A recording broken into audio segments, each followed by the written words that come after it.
Assalamualaikum warahmatullahi wabarakatuh. Alhamdulillahi rabbil alamin. Wassalatu wassalamu ala ashrafil anbiya'i wal mursalin. Wa ala alihi wa sahbihi ajma'in. Allahumma salli wa sallim ala nabiyyina Muhammad. Wa ala alihi wa sahbihi. Wa man tabi'ahum bi ihsanin ila yaumiddin amma ba'd. Muslimin dan muslimat rahimani wa rahimakumullah, tuan-tuan dan puan-puan, sahabat-sahabat yang Allah rahmati lagi Allah kasih sekalian. Pertama-tamanya dan selama-lamanya kita mengucapkan syukur kepada Allah Subhanahu wa taala pada pagi Sabtu ini seperti yang dijadualkan. Kita akan sama-sama mengkaji, sama-sama kita membincangkan tentang tajuk satu golongan manusia yang disebut kisah mereka di dalam Al-Quranul Karim, iaitu berkenaan dengan Al-Yahud ataupun kita sebut dengan Yahudi menurut perbincangan Al-Quranul Karim. Alhamdulillah, pagi ini merupakan hari yang kelima yang mana kita telah pun bersama selama 2 minggu.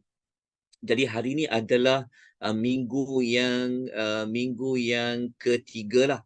Kerana minggu pertama kita mulakan hari Sabtu, hari Ahad. Lepas tu kita bertemu sekali lagi hari Sabtu dan hari Ahad. So ini adalah hari yang kelima. Maknanya Sabtu yang ketiga lah kita bersama-sama membincangkan tentang topik Yahudi di dalam Al-Quranul Karim. Buat pengetahuan tuan-tuan dan puan-puan, pengisian pada pagi ini kita menggunakan 3 saluran. Okey, saluran pertama kita menggunakan aplikasi Zoom. Jadi sesiapa yang ingin berada mengikuti secara Zoom, bolehlah memberikan maklumat anda. Kita akan masukkan dalam grup Telegram ataupun tuan-tuan boleh berada dalam grup WhatsApp Akademi Tadabbur Malaysia. Ataupun kalau tuan-tuan lebih suka mengikuti di FB page Malaysian Tadabbur Academy, dipersilakan. Kita pun bersiaran langsung di FB page Akademi Tadabbur Malaysia. Dan jika tuan-tuan suka mengikuti melalui TikTok pun dialu-alukan. Cuma kalau di TikTok ini tuan-tuan dan perempuan tidak dapat melihat paparan nota yang kita paparkan di aplikasi Zoom dan juga di FB page Malaysian Tadabbur Academy.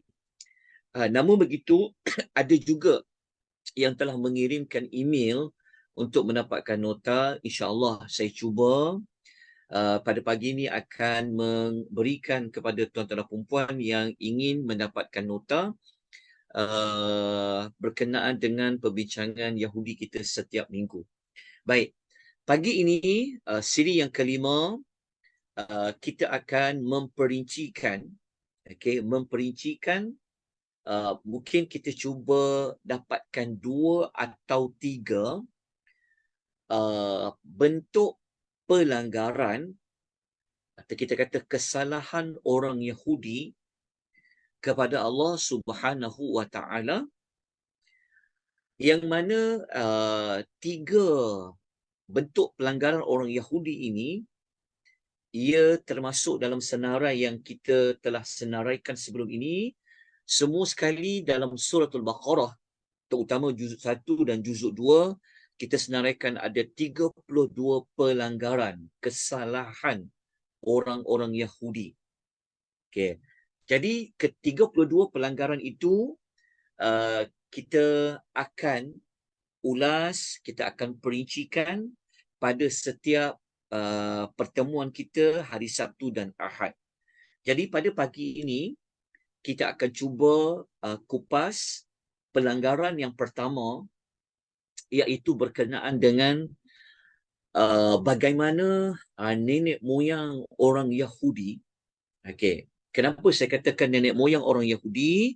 Saya ingatkan kembali Yahudi yang ada di Madinah semasa Allah menurunkan suratul Baqarah. Okey, Yahudi di Madinah ni dia ada 3 grup lah. Bani Qainuqa, Bani Nadhir dan Bani Quraidah. Okey. Ketika mana ayat Al-Quran diturunkan, iaitu suratul Baqarah diturunkan di Madinah, sudah adanya orang Yahudi di Madinah. Jadi macam mana cara untuk mendidik, untuk memberikan pengajaran kepada orang Yahudi Madinah, maka Allah Subhanahu Wa Taala telah mengemukakan cerita bagaimanakah tingkah laku nenek moyang orang Yahudi Madinah di masa lampau. Maknanya orang Yahudi di Madinah ini, mereka bertindak, perangai mereka, ia juga ada perkaitan dengan apa yang dilakukan oleh Bani Israel pada zaman dahulu. Jadi pelanggaran yang kita nak bincang tentang orang Yahudi pada pagi ini, dia dikaitkan dengan Bani Israel di zaman Nabi Musa. Jadi orang Yahudi kat Madinah ini, mereka tak boleh buat, mereka ini macam mereka terpaku. Mereka ini telah mendapat, cerita mereka ni telah dibongkarkan oleh Al-Quran. Maksudnya, kalau degilnya orang Yahudi Madinah itu, itulah yang nak dikaitkan dengan nenek moyang mereka yang dahulu, iaitu Bani Israel pada zaman Nabi Musa alaihi salatu wassalam. Okey. Pelanggaran pertama yang kita nak sebut adalah tentang Bani Israel ni pada zaman Nabi Musa tu, nenek moyang orang Yahudi ni, mereka ni punya degil ya, keras kepala mereka nak mengikuti kitab Taurat ni, sehingga mereka terpaksa diugut oleh Allah, diancam oleh Allah dengan Gunung Tursina. Maksud dia apa? Pelanggaran pertama ni, maksudnya mereka ni tak nak, kalau ikutkan awal-awal Bani Israel di zaman Nabi Musa, iaitu nenek moyang orang Yahudi ni, mereka ni tak nak amalkan kitab Taurat.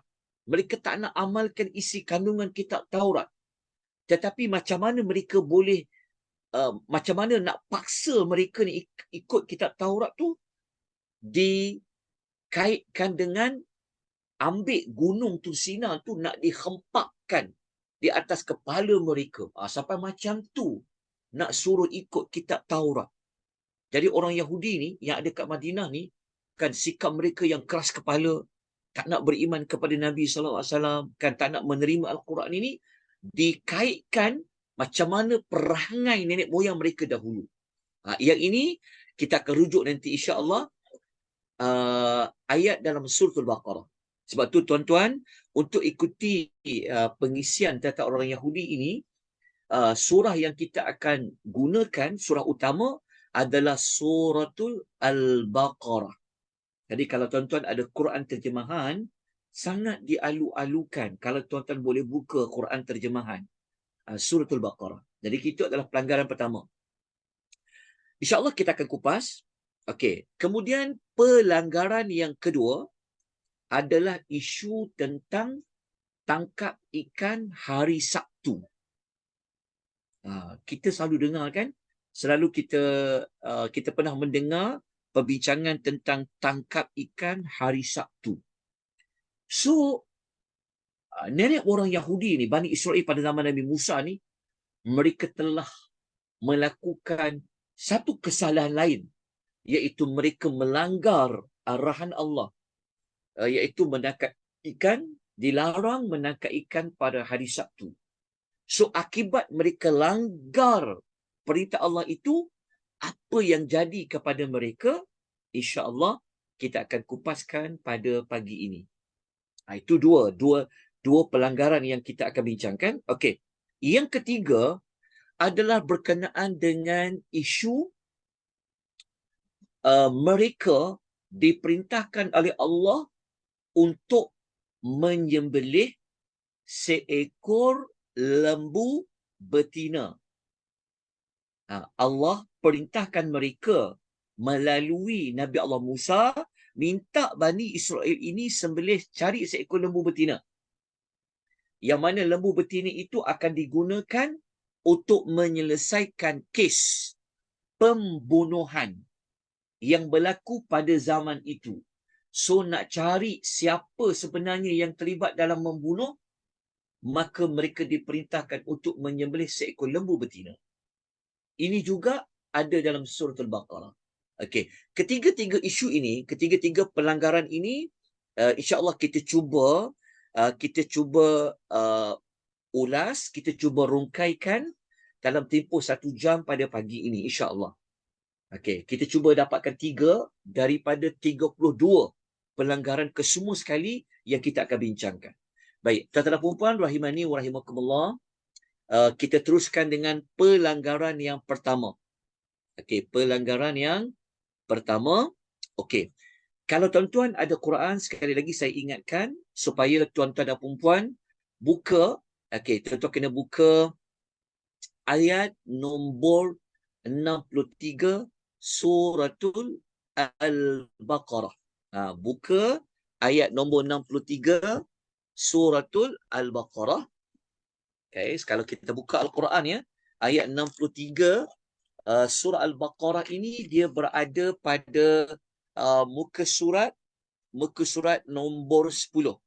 Jadi kalau buka Quran muka surat nombor 10 surah Al-Baqarah, kita nak kaji ayat 63. Kita nak kaji ayat 63 surah Al-Baqarah yang ada Allah menyebutkan pelanggaran, kesalahan orang Yahudi yang pertama ini dari sudut mereka mengikuti kitab Taurat.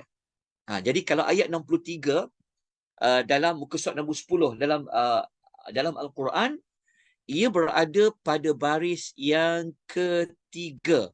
Baris yang ketiga, 4, 5. Baris 3, baris 4 dan baris 5. Okey, kenapa kita sebut baris? Kerana kebanyakan Al-Quran, satu muka surat dia akan ada 15 baris. Dia ada 15 baris. Bagi satu muka surat Al-Quranul Karim. Kebanyakannya macam tu. Jadi ayat 63 yang kita nak rujuk ni, ia berada pada baris yang ketiga, baris yang keempat dan baris yang kelima muka surat nombor 10. Saya ulang beberapa kali maklumat ini supaya tuan-tuan betul-betul boleh ingat dan tuan-tuan ada kesempatan untuk ambil Quran, tuan-tuan buka muka surat nombor 10 ayat 63. Baik. Ayat ini Allah Subhanahu wa taala berfirman, a'udzubillahi minasyaitonir rajim. Wa idza akhadna mitsaqakum wa rafa'na fawqakumut tur. Okey. Terjemahan ayat, Allah Subhanahu wa taala berfirman, okey, tuan-tuan kena ingat ya, sekali lagi saya tekankan, ayat ini sasarannya adalah kepada orang Yahudi yang berada di bumi Madinah ketika mana diturunkan suratul Baqarah. Okey. Walaupun ayat ini dia ditujukan kepada orang Yahudi yang berada di Madinah ketika itu, tetapi ceritanya adalah Allah mengimbau kembali bagaimanakah sejarah nenek moyang orang Yahudi iaitu Bani Israel pada zaman Nabi Musa. Maka Allah mengatakan, dan ingatkanlah, sampaikanlah kembali cerita ketika kami mengambil perjanjian setia kamu semasa kami angkatkan gunung Tur Sina di atas kamu. Okey. Ayat 63 ni Allah Ta'ala cerita yang mana Nabi SAW ketika nak ketika Nabi nak educate orang Yahudi Madinah ni, maka Nabi dia buka balik cerita kisah Bani Israel zaman Nabi Musa dulu. Allah Ta'ala telah ingatkan mereka apa? Allah Ta'ala telah ingatkan mereka iaitu tentang mitsaq, iaitu tentang janji setia. Maknanya Bani Israel dulu, mereka telah membuat aku janji untuk mereka akan menunaikan segala titah perintah Allah. Yang mana titah dan perintah Allah itu dia telah wujud, dia telah ada di dalam kitab Taurat. Apakah perjanjian itu? Apakah aku janji itu? Nanti kita akan sebut maklumat lanjutnya. Tetapi ayat 63 ni kita kena selesaikan dahulu. Jadi Allah mengatakan, dan ingatlah ketika kami mengambil perjanjian. Maksudnya mereka telah berjanji dengan Allah. Okey, semasa kami angkatkan gunung Tusina di atas kamu. Okey, maksud dia, kenapa sampai Allah Ta'ala nak angkat gunung Tursina di atas kepala Bani Israel pada zaman Nabi Musa? Sampai macam tu, tuan-tuan. Maksud dia, nak suruh Bani Israel ni tunai janji. Kan? Kamu dah janji setia nak tunaikan janji dan maklumat dalam kitab Taurat tu. Tapi sebenarnya mereka ni pada awal-awal macam tak nak ikut. Jadi cara nak bagi mereka ikut ni, ambil gunung Tursina tu, gunung Tur kat sini, maksudnya gunung Tursina yang Nabi Musa pernah dapat wahyu di atas gunung Tursina tu. Gunung Tursina tu memang merujuk kepada gunung yang pernah Nabi Allah Musa naik ke atasnya. Sampaikan Allah Ta'ala ambil gunung tu, nak dihempak dah di atas kepala Bani Israel tu. Faham tak? Maksudnya macam ni, kalau macam kita, contoh kalau kita ada buat perjanjian, contohnya kalau macam kita ni, okey, kita berjanji kan, lepas tu janji kita tu, kita sahkan dengan ada duty stamp, betul tu kita, lepas tu janji secara rasmi lah. Okey, tapi kan setengah orang, dia tak nak tunai janji, melainkan setelah contohnya, dia hantar surat saman dulu. Contohnya, okey, awak telah langgar janji. Okey, hantar surat saman. Mahkamah nak saman. Contoh, kan nak dibawa ke mahkamah. Apabila diugut nak dibawa ke mahkamah, baru nak tunai janji. Perangai macam tu, dia ada persamaan macam orang Yahudi pada zaman Nabi Allah Musa dulu. Bani Israel dulu, Allah dah angkat gunung tu, kan, punya nak suruh mereka tunai janji tu, dia angkat gunung di atas kepala mereka. Lepas tu, dah gunung tu berada di atas kepala mereka, kan, maksudnya bila-bila saja Allah boleh hempak gunung tu di atas kepala Bani Israel zaman Nabi Musa, maka Allah Ta'ala kata apa? Khudhu ma atainakum. Allah kata, ambillah kitab Taurat yang telah kami berikan kepada kamu. Khudhu dekat situ, ayat 63 ni maksudnya amalkanlah. Ikutlah isi kandungan kitab Taurat itu. Biquwwatin, dengan bersungguh-sungguh. Bersungguh-sungguh ni maksudnya adalah amal betul-betul. Jangan ada sedikit yang kurang. Maksudnya segala hukum hakam, segala perjanjian yang telah dibuat kena ditunaikan. Jangan ada culas sedikit pun. Itulah maksud biquwwatin. Maksudnya gunung Tursina tu dah diangkat dah di atas kepala mereka dah. Jadi masa diangkat gunung Tursina itu di atas kepala mereka, Allah Ta'ala kata, amalkan isi kitab Taurat ni dengan bersungguh-sungguh. Lepas tu yang kedua, wadhkuru ma fihi, dan ingatlah apa-apa yang ada di dalam kitab Taurat tu. Maksudnya apa sahaja yang ada di dalam kitab Taurat tu, apa kena ingat. Kena ambil tahu, kata Allah. La'allakum tattaqun, supaya kamu menjadi orang yang bertakwa. Inilah maklumat ringkas yang ada pada ayat nombor 63. Maknanya, betapa keras kepalanya nenek moyang orang Yahudi ini pada zaman Nabi Allah Musa, sehingga mereka perlu diugut, nak dihampakkan gunung Tursina itu di atas kepala mereka. Barulah mereka nak bertindak, baru nak amalkan kitab Taurat itu. Tapi adakah mereka betul-betul amalkan kitab Taurat tu? Ayat itu kita kena bincangkan sekejap lagi, insya-Allah. Okey.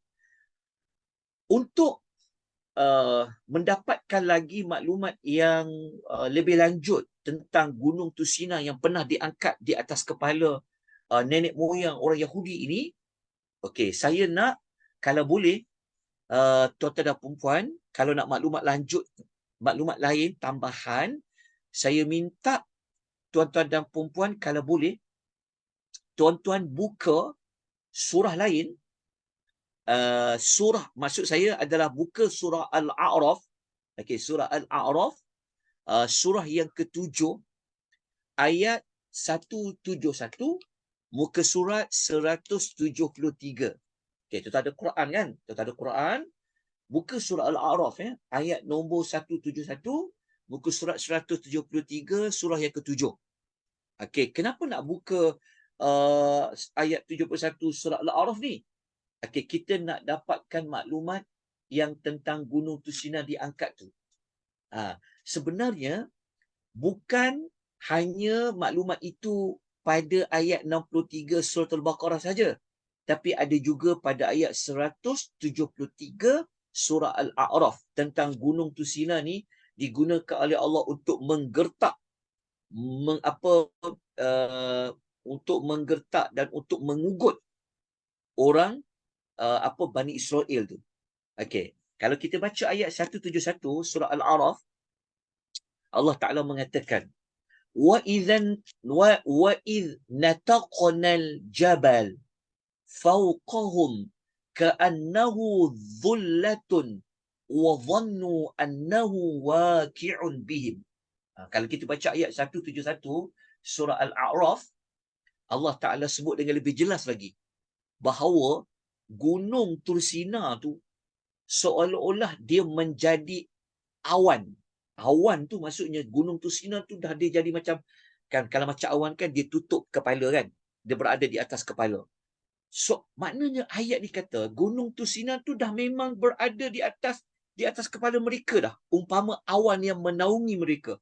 Maksudnya gunung tu dah jadi macam awan yang menaungi Bani Israel tu. Maknanya apa? Gunung tu dah memang berada di atas kepala dah. Lepas tu Bani Israel zaman Nabi Musa tu, mereka ni kata apa? Mereka dah yakin dah. Gunung ni akan jatuh kepada mereka. Faham tak? Maksudnya bukan olok-olok lah. Bukanlah gertak macam tak buat. Bukan sekadar Allah gertak. Kalau kau tak amalkan kitab Taurat ni, gunung tu akan diempat pada kamu. Bukan digertak saja, tak. Tetapi memang gunung tu dia sudah menjadi seperti naungan berada di atas kepala Bani Israel pada zaman Nabi Musa. Ayat 171 surah Al-A'raf. Lepas tu Allah mengatakan, khudhu ma atainakum biquwwatin wadhkuru ma fihi la'allakum tattaqun. Allah kata, terima, amalkan sungguh-sungguh kitab Taurat ni. Lepas tu ingat isi kandungan yang ada di dalamnya, apa saja maklumat dalam kitab Taurat tu tolong ambil berat. Jangan abaikan. Semoga kamu menjadi orang yang bertakwa. Okey, tuan-tuan dan puan, rahimani wa rahimakumullah. Saya harap jelas ya, ayat 63 surah Al-Baqarah dan ayat sokongan ayat 171 surah Al-A'raf menunjukkan kepada kita betapa keras kepalanya nenek moyang orang Yahudi di kalangan Bani Israel ini, sehingga kan mereka perlu diugut, nak dihampak Gunung Tursina di atas mereka, baru mereka nak bertindak, baru mereka nak ikut perintah di dalam kitab Taurat. Okey.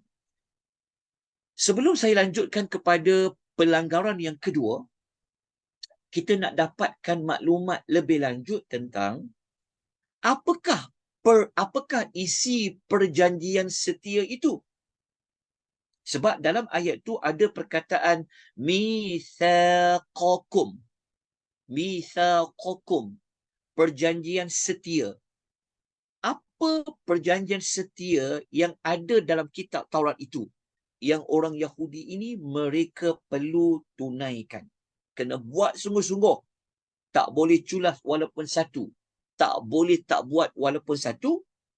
Kalau kita hanya rujuk ayat 63, kita akan dapat umum saja. Kita tak tahu dengan lebih lanjut apa mitsaq, apa perjanjian setia tu. Jadi untuk merungkaikan persoalan itu, kita kena rujuk ayat lain dalam suratul Baqarah. Okey, ayat itu ayat berapa? Okey, kita kena buka muka surat nombor 12. Okey, kalau buka Al-Quran, kita buka muka surat nombor 12. Okey, tuan-tuan buka muka surat nombor 12. Surah Al-Baqarah, ya, surah Al-Baqarah, muka surat nombor 12. Okey, cari ayat 83. Saya pun buka muka surat nombor 12, ayat nombor 83. Okey, ayat nombor 83. Kemudian tuan-tuan kena buka juga muka surat nombor muka surat nombor 13 juga. Muka surat 12 dan 13. Cari ayat nombor 84. Muka surat 12 ayat 83, muka surat 13 ayat nombor 84 surah Al-Baqarah. Kita nak dapatkan maklumat apa pada dua ayat ini?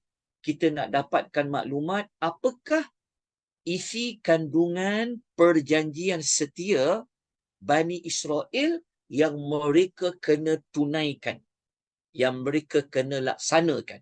Okey. Kita bukalah ayat nombor 83 suratul Baqarah, muka surat nombor 12.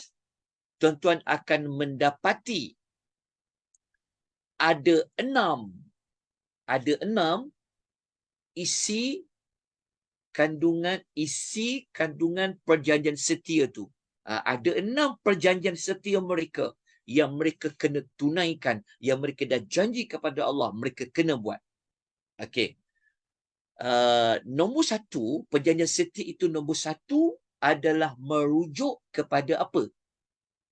Kepada perintah la ta'buduna illallah. Mereka tidak boleh mensyirikkan Allah dengan sesuatu. Maknanya perjanjian setia nombor 1 yang mereka kena tunaikan adalah mereka kena beribadah hanya kepada Allah.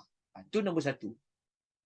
Nombor 2, mereka diperintahkan oleh Allah untuk apa? Wabil walidaini ihsana. Mereka perlu berbakti, melakukan keihsanan kepada kedua ibu bapa.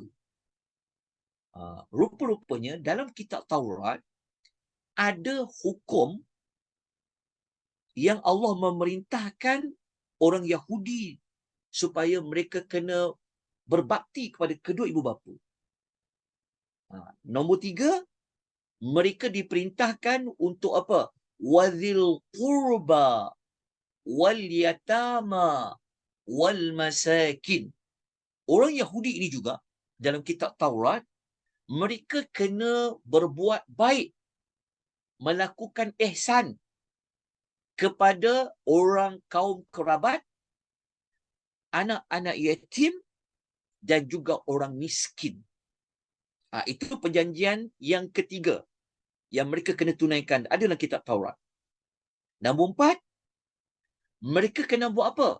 Mereka kena waqulu linnasi husna.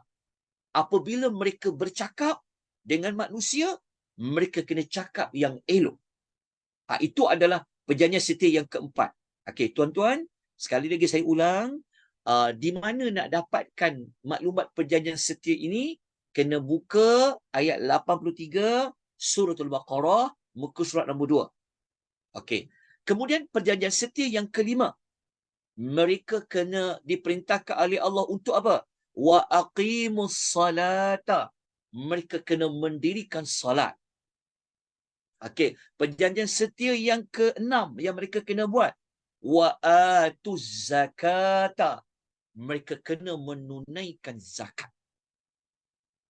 Ada 6 perjanjian setia yang orang Yahudi kena tunaikan, merujuk kepada Bani Israel di zaman Nabi Musa. Nenek moyang orang Yahudi ni, mereka ada 6 janji setia mereka untuk mereka kena buat. Okey. Okey, 6 ya. 6 perkara. Apa dia? Yang pertama, mereka kena menyembah hanya Allah, tak boleh buat syirik. Mereka kena berbakti kepada kedua orang tua. Mereka kena berbakti kepada kaum kerabat, anak yatim, orang miskin. Lepas tu mereka kena bercakap yang baik-baik dengan manusia. Lepas tu mereka kena mendirikan salat. Lepas tu mereka kena menunaikan zakat. Ada 6. Okey. Apabila kita baca, sambung lagi dengan ayat nombor 84, surah Al-Baqarah, muka surat yang ke-13 di dalam Al-Quran, ada lagi 2 perjanjian. Ada 2 lagi perjanjian setia yang mereka kena tunaikan. Apa dia? Yang perjanjian itu, okey. Yang ke-7, sebab kita gabung dengan ayat nombor 84. Yang ke-7, la tasfikuna dima'akum. Allah perintahkan jangan menumpahkan darah-darah kamu.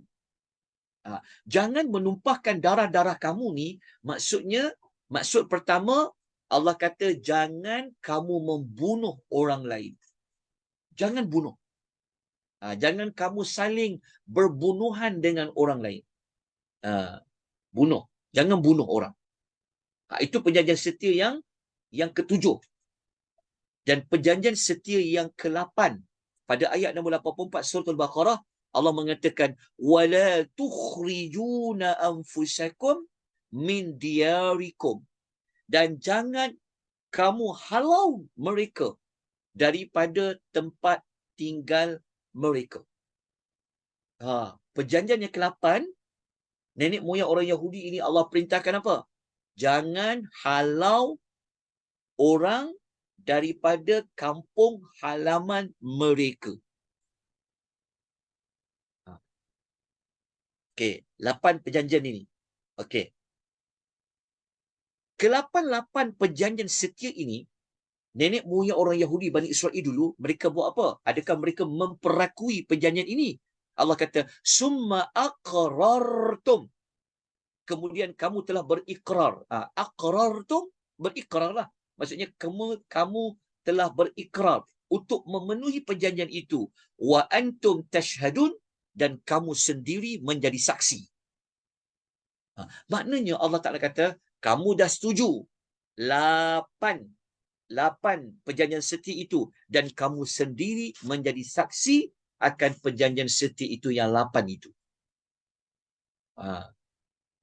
Persoalannya, adakah mereka ini akan menunaikan perjanjian setia itu seperti mana yang nombor 7, jangan bunuh orang, jangan halau orang daripada kampung halaman mereka.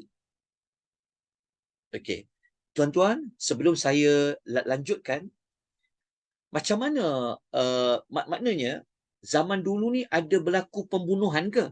Sampaikan Allah suruh mereka jangan membunuh diri kamu. Jawapannya iya. Jawapannya iya. Cerita dia macam ni. Kalau tuan-tuan kalau tuan-tuan ada kitab tafsir Ibnu Katsir, tuan-tuan boleh buka perincian dia, tapi saya sebut sikitlah, pendek saja. Okey. Pada zaman Nabi dulu, iaitu sebelum Nabi SAW berhijrah ke Madinah, kita kan tahu dalam sejarah, masa dekat Madinah, sebelum Nabi SAW sampai, Madinah ni dia ada orang Arab dan dia juga ada orang Yahudi. Orang Yahudi yang datang berhijrah, dia sampai ke Madinah tu, Masa tu dah ada orang Arab tau di Madinah. Siapa mereka ni? Di Madinah kan ada kumpulan Aus dan kumpulan Khazraj. Kan kita tahu kan? Okey. Okey, surah yang kita nak bincang ni, nak tahu 8 perjanjian Bani Israel tu, kena buka surah Al-Baqarah ayat 83 dan 84. Ayat 83 dan 84. Okey. Masa zaman sebelum Nabi SAW sekejap ya. Saya bukakan ayat nombor 83 sekejap.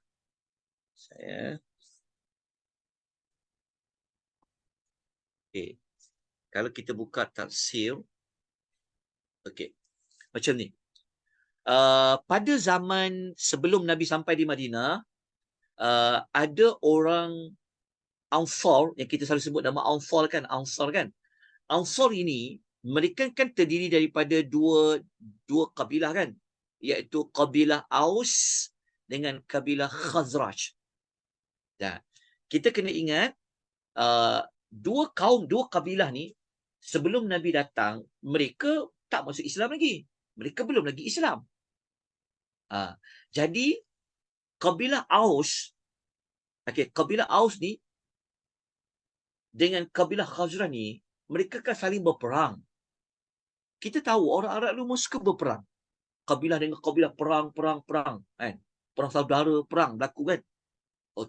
Jadi kaum Aus ni, mereka ini dia disokong oleh Bani Quraidah. Maknanya orang Yahudi Madinah yang duduk kat Madinah ketika itu ada tiga. Kena ingat ada tiga. Tiga tu, satu daripada tiga orang Yahudi itu adalah Bani Quraidah. Bani Quraidah ni mereka menjadi seteru ataupun mereka menjadi penyokong kepada kaum Aus. Jadi orang Arab Madinah Aus tu, mereka ada sokongan kuat oleh Bani Quraidah. Kemudian kalau yang kaum Khazraj, mereka ada seteru oleh dua Yahudi, iaitu Bani Qainuqa dengan Bani Nadir. Bani Qainuqa dengan Bani Nadir. Dua Yahudi ini yang ada kat Madinah tu, dia menjadi sekutu, bukan seteru, dia menjadi sekutu kepada kaum Khazraj. Jadi orang Arab musyrikin Khazraj ni, mereka ada sekutu dia dua kabilah Yahudi. Tapi kalau kaum Aus, sekutu dia adalah Bani Quraidah. Rupa-rupanya dari dulu lagi orang Yahudi ni, dia menjadi sekutu kepada kumpulan yang lain. Tapi kalau zaman kita sekarang, Yahudi ni, yang kita kata Zionis Israel ni, mereka ada sekutu pula di kalangan orang Arab pun ada sekutu mereka. Macam sejarah berulang balik. Kalau dulu orang Arab, mereka ada sekutu Yahudi yang sekutu mereka. Tapi kita tahu sekarang ni pula, negara-negara Arab pula menjadi sekutu kepada Yahudi Israel tu. Faham ke cerita dia? Jadi, apabila berlaku perang, Yahudi, Bani Qainuqa, Bani Nadir ni, dia tolong kaum kabilah Khazraj. Lepas tu kalau Bani Qainuqa pula, mereka menjadi sekutu kaum Aus. Maksudnya orang Yahudi ni, dulu lagi, mereka dah memang saling berbunuhan. Mereka tidak sekepala sebenarnya. Sebab tu kalau kita tengok, di Israel pun, ada Yahudi yang tak sekepala dengan Netan yang nama dia punya presiden Israel tu kan. Dia macam tu dulu lagi. Jadi apabila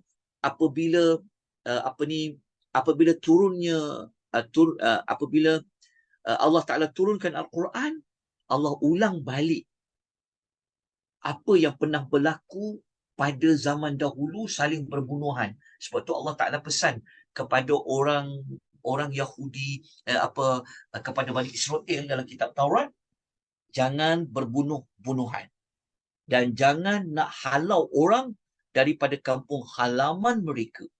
Rupa-rupanya perangai halau orang daripada negara dia sendiri berlaku tak? Bukan sekadar berlaku tak tuan-tuan? Berlaku sampai ke hari ini. Rupanya perangai Zionis, Yahudi yang Israel ni, mereka mengikuti apa yang pernah dilakukan oleh Yahudi-Yahudi di zaman Nabi dulu. Bahkan perangai ini ada pada Bani Israel di zaman Nabi Allah Musa alaihi salatu wassalam. Okey. Jadi dapatlah kita 8 perjanjian setia mitsaq hukum yang Allah perintahkan kepada Bani Israel pada zaman Nabi Musa yang mereka kena tunaikan, mereka kena buat. Kalau mereka tak dibuat, kalau mereka tak nak buat, mereka akan diancam oleh Allah dengan Allah angkat gunung Tursina itu nak dihumban di atas kepala mereka. Sampai begitu kerasnya Allah meminta kepada orang Yahudi Bani Israel ini, nenek moyang orang Yahudi Bani Israel ini, untuk mereka menunaikan isi kandungan kitab Taurat. Inilah pelanggaran yang pertama. Kesalahan orang Yahudi yang pertama, yang mereka ini tak nak ikut kitab Taurat sehingga mereka terpaksa diugut oleh Allah SWT dengan gunung Tursina. Alhamdulillah, selesai kita pelanggaran yang pertama. Kita pun dah sejam dah. Kita bersiaran, tadi kita mula 10.20 dan kita dah sampai 11 dekat 11.25. Okey, alhamdulillah, syukur pada Allah Subhanahu wa taala. Tuan-tuan yang Allah rahmati sekalian, okey, kita akan lanjutkan sedikit saja lagi. Kita ambillah sikit lagi waktu. Okey, tak apa bagi siapa yang lewat masuk, tak apa tuan-tuan perempuan, tapi ingat saja, mudah je. Kelas ini pengajian ni dia akan bermula jam 10.30 pagi. Oh ya, kita mula, maafkan saya, tadi kita mula pukul 10.40. Kita mulakan 10, patutnya 10.30, tapi kita boleh lewat dari 10.40. Okey. Pelanggaran yang kedua, kesalahan yang kedua nenek moyang orang Yahudi ini adalah mereka menangkap ikan hari Sabtu. Tangkap ikan hari Sabtu. Okey. Untuk dapatkan maklumat tentang cerita tangkap ikan hari Sabtu ni, saya minta kepada tuan-tuan dan puan-puan kalau boleh catat. Okey, catat ayat yang keberapa yang ada Allah cerita tentang pelanggaran Bani Israel, nenek moyang orang Yahudi ini, terhadap perintah Allah berkaitan dengan jangan tangkap ikan hari Sabtu. Okey. Surah utama, okey, nak tahu maksudnya cerita yang panjang yang ada cerita tangkap ikan hari Sabtu itu, kemudian jadi apa selepas itu, okey, kena rujuk surah yang ke-7, iaitu surah Al-A'raf, yang berada pada juzuk yang ke-9, muka surat 171 sampai 172. Okey, muka surat 171, 172, surah Al-A'raf, surah yang ke-7, ayat nombor berapa yang kita nak ambil ni? Oh, bukan ayat nombor berapa? Ayat 163, 164, 165, 166. Ada 4 ayat. Okey, 4 ayat surah Al-A'raf ni untuk dapatkan maklumat lanjut macam mana larangan menangkap ikan hari Sabtu. Okey. Kemudian surah lain, tuan-tuan kena dapatkan dalam suratul Baqarah. Surah Baqarah ni surah yang kita sekarang, yang kita nak bincangkan ni. Sebab kisah orang Yahudi ni, dia banyak dalam surah Al-Baqarah. Surah Al-Baqarah. Okey. Sebab nama Al-Baqarah tu, nama surah Al-Baqarah tu, lembu betina tu pun memang cerita tentang Bani Israel. Okey. Surah kedua ya, untuk dapatkan maklumat yang tangkap ikan hari Sabtu tu, tuan-tuan kena rujuk surah Al-Baqarah, surah nombor 2, ayat 65, muka surat nombor 10. Okey, catat. Muka surat nombor 10, surah Al-Baqarah, ayat nombor 65. Okey. Surah yang ketiga adalah surah An-Nisa. Okey, surah An-Nisa, surah yang keempat. Okey. Ada dua ayat. Ayat 47 dan ayat nombor 154. Ayat 47, surah An-Nisa, muka surat 86, dan ayat 154, muka surat 102.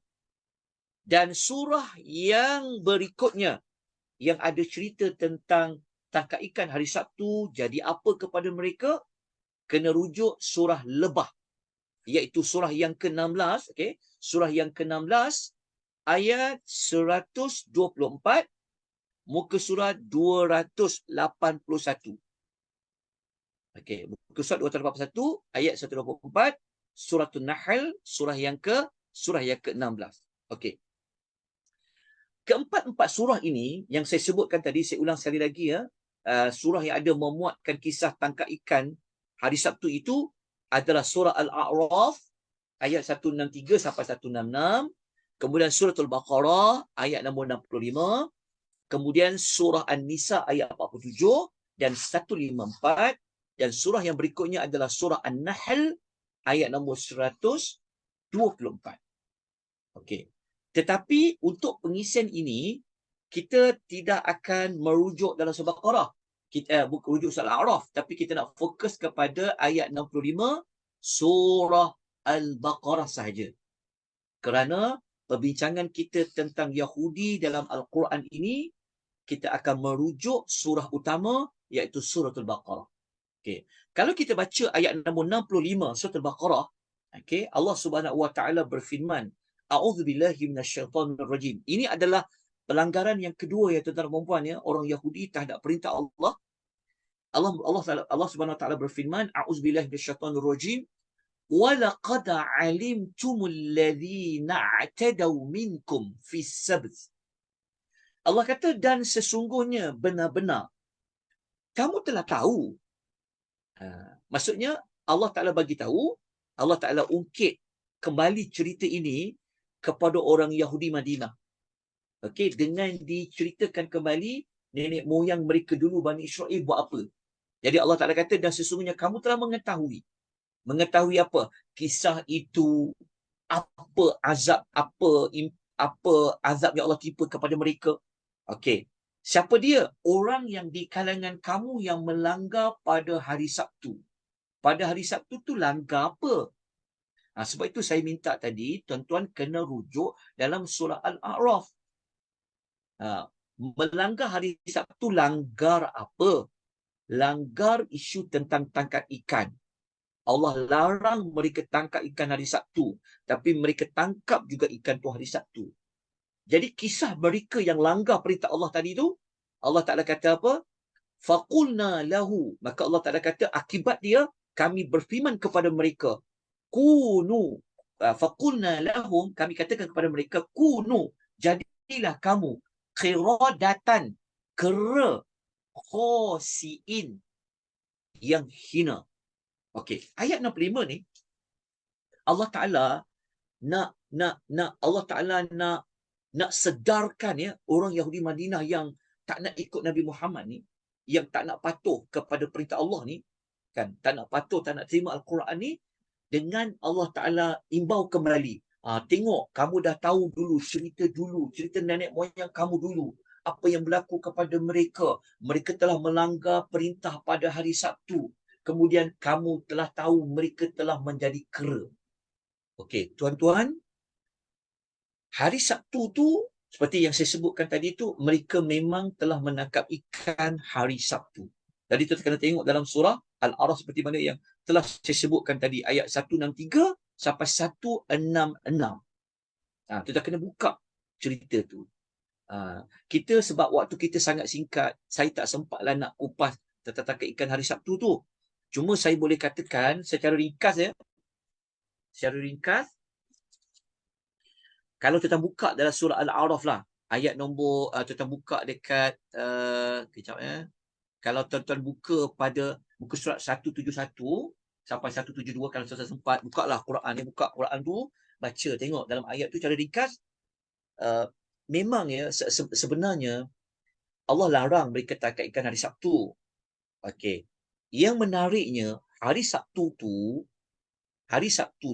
ikan paling banyak timbul hari Sabtu. Hari Sabtu itulah mereka tak boleh tangkap ikan. Bayangkan hari lain ikan tidak timbul, tidak banyak macam hari Sabtu. Tetapi yang Allah larang mereka tangkap ikan hari Sabtu. Sedangkan ikan itulah yang paling banyak muncul adalah pada hari Sabtu. Jadi kalau tuan-tuan buka muka surat 171 lah, pendekkan cerita dia. Okey, 171 tu. Okey. Ayat 163 tu.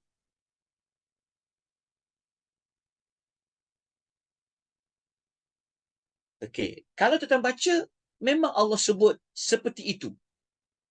Maksudnya apa? Maksudnya, Allah Ta'ala kata, selain hari Sabtu, ikan tak datang. Allah kata, wa yawma la yasbituna la ta'tihim. Selain daripada hari Sabtu, ikan tu tak ada. Kebayang? Okey, pendekkan cerita, akhirnya mereka memang tangkap ikan tu hari Sabtu. Okey, begini. Mungkin tuan-tuan pernah dengar ada setengahnya mengatakan, ada di kalangan ulama tafsir kata, mereka bukan tangkap ikan tu hari Sabtu. Mereka pasang pukat hari Jumaat, lepas tu hari Ahad mereka ambil ikan tu. Ada yang kata macam tu. Okey. Yang kata seperti itu adalah Al-Imam Ibn Kathir. Kalau kita baca dalam tafsir Ibn Kathir kata, Ibn Kathir sebut, itu yang mereka buat. Mereka seperti berhelah. Okey, tetapi saya sependapat dengan almarhum Dr. Salah Abdul Fattah Al-Khalili rahimahullah, mengatakan ayat Quran tersebut memang mereka tangkap ikan hari Sabtu. Hari Sabtu tu mereka tangkap. Bukan mereka pasang pukat ke hari Jumaat. Sebab apa tuan-puan? Sebab tidak ada ayat Quran yang cerita mereka berhelah tau. Mereka tangkap ikan, mereka pasang pukat hari, atau mereka pasang pukat ke pasang jaring hari Jumaat. Lepas tu mereka pergi tengok jaring dan pukat tu hari Ahad. Ya Allah larang hari Sabtu. Jadi mereka tak nak nampak bersalah hari Sabtu, mereka pasang hari Jumaat pukat, hari Ahad tengok. Itu memang ada yang diulas oleh Al-Imam Ibn Kathir. Tetapi itu sekadar pendapat sahaja. Tidak disokong dengan mana-mana ayat Quran yang kata pasang pukat hari Jumaat, hari Ahad ambil. Tak ada. Hadis pun tak cerita. Maka kata almarhum Dr. Salah Abdul Fattah Al-Khalidi, beliau mengatakan, kalau ikut ayat Quran, terang, lagi jelas, memang mereka tangkap hari Sabtu. Memang hari Sabtu tu mereka tangkap ikan. Sebab itulah Allah menjadikan mereka seperti kera. Kera tu pula memang jadi kera. Okey, kera kat sini, ulama tafsir berbeza juga pendapat. Ada yang kata, tapi kebanyakan ulama tafsir mengatakan memang nenek moyang orang Yahudi yang tangkap ikan tu Allah jadikan dia kera. Memang jadi kera. Kiradatan tau. Tapi adalah sikit para ulama tafsir kata bukan jadi kera, itu sekadar macam dia kata macam hanya macam gertakan saja, macam sekadar nak tunjuk perangai mereka seperti itu. Tetapi saya bersama dengan kebanyakan para ulama tafsir kata memang Allah jadikan nenek moyang orang Yahudi itu dia jadi kera. Contoh kena ingat, yang tangkap ikan pada hari Sabtu Bani Israel yang ada pada zaman itu, bukan semua ya. Ada yang tak tangkap. Ada yang tangkap ikan, langgar larangan hari Sabtu tu. Yang tangkap tu sajalah yang jadi kera. Lepas tu, adakah jadi kera tu nenek, cucu-cucu cicit yang jadi kera tu jadi kera juga? Tak. Yang jadi kera tu yang tangkap ikan hari Sabtu tu saja. Tapi cucu mereka, generasi mereka tu tak jadi kera lah. Kalau jadi kera, Yahudi sekarang jadi kera. Tak adalah, sebab Yahudi sekarang kan nenek moyangnya daripada kisah ini. Tetapi jadi kera tu yang menangkap ikan pada hari Sabtu itu saja. Jadi tuan-tuan, kalau tuan-tuan nak dapatkan maklumat lanjut seperti yang saya sebut tadi itu, nak tak nak, memang kena rujuk dalam surah Al-A'raf. Ya, kena rujuk ke dalam surah An-Nisa dan rujuk ke surah An-Nahl seperti mana yang telah saya sebutkan sebentar tadi ayat-ayatnya. Jadi saya rasa saya tak perlulah nak berulang kali maklumat-maklumat itu. Okey, jadi alhamdulillah dah hampir 1 jam kita berbincang, kita menyebut tentang Yahudi menurut Al-Quran. Jadi kita dah selesai ada 2 pelanggaran yang dilakukan oleh orang Yahudi terhadap Allah Subhanahu Wa Taala dan terhadap kitab Taurat. Kesemua sekali ada berapa yang kita nak bincangkan? Ada 32. 32 tu kita ambil dalam suratul Al-Baqarah. Jadi pagi ni, hari Sabtu ni, siri yang kelima ni kita sempat cerita 2 saja. Jadi saya pun tak nak ambil waktu yang panjang. Sebab kita pun sejam, lepas tu kita pun ada urusan lain, mungkin nak bercuti, nak balik kampung, nak musafir, nak buat kerja yang lain. Maka saya rasa cukup 2 pelanggaran ini, yang mana saya ulang kembali ya. 2 pelanggaran ini, pelanggaran yang pertama adalah pelanggaran dari sudut apa? Dari sudut mereka ini tidak mahu ikut, mereka tak mahu taat, mereka tak nak tunaikan segala perjanjian setia yang 8 dalam kitab Taurat tu, melainkan setelah mereka kena diugur oleh Allah, baru mereka nak ikut. Lepas tu pula yang kedua adalah tentang tangkap ikan hari Sabtu tadi itulah. Jadi moga-moga kita dapat mempelajari sedikit sebanyak tentang orang Yahudi. Sebab nak kaji orang Yahudi sekarang, okey, maka kita kena mengkaji terlebih dahulu bagaimanakah nenek moyang orang Yahudi di kalangan Bani Israel. Kena tahu dulu daripada cerita tu. Dia bawa sampailah kepada orang Yahudi pada hari ini. Sebab tajuk kita menurut Al-Quran. Adakah orang Yahudi sekarang ini, apa yang mereka buat tu ada dalam Quran? Yang ini kita kena bincang dalam surah Al-Isra. InsyaAllah itu akan sampai nanti.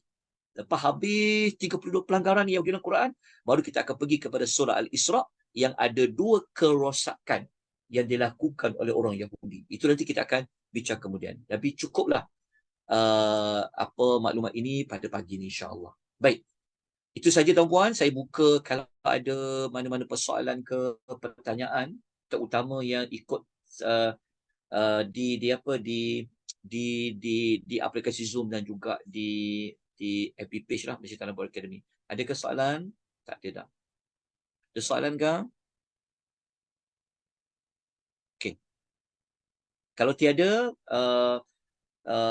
beritahu tuan-puan ya, kalau tuan-tuan okey, esok insya-Allah kita akan jumpa lagi ya. Esok hari Ahad jam 10.30 pagi kita akan bincang lagi mungkin 2 pelanggaran orang Yahudi, kesalahan orang Yahudi 2 lagi untuk siri yang ke-6 insya-Allah jam 10.30 pagi. Insya-Allah kita jumpa sekali lagi pada keesokan hari. Salah silap, kekurangan, saya mohon ampun dan maaf. Jazakumullahu khair, barakallahu fikum. Kita sudahi pengisian kita pada pagi ini dengan tasbih kafarah dan suratul Asr.